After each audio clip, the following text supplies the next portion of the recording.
नमस्कार, मी दादासाहेब नीळ. लोकसंघर्षमध्ये आपलं हार्दिक स्वागत.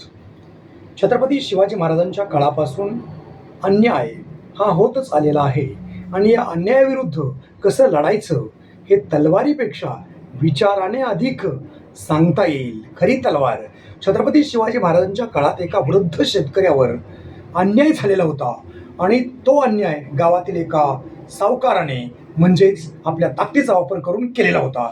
गावातील अनेक लोक नुसतं बघत होते. अन्यायाच्या भीतीने कुणीही आवाज उठवत नव्हते.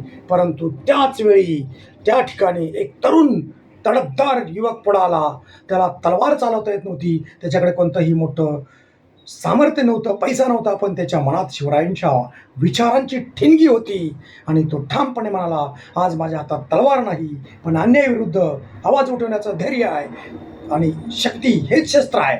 आणि त्याचमुळे काळ बदलला असला तरी, तलवारी बदलल्या असल्या तरी, अन्यायाविरुद्ध उभं राहण्याचं शौर्य कधीच बदलत नाही. जिथे अन्याय होतो तिथे शांत बसणं, अन्यायाला ताकद देणं आणि सत्यासाठी आवाज उठवणं हीच आजच्या काळातली खरी तलवार आहे. जय हिंद, जय महाराष्ट्र, जय शिवराय.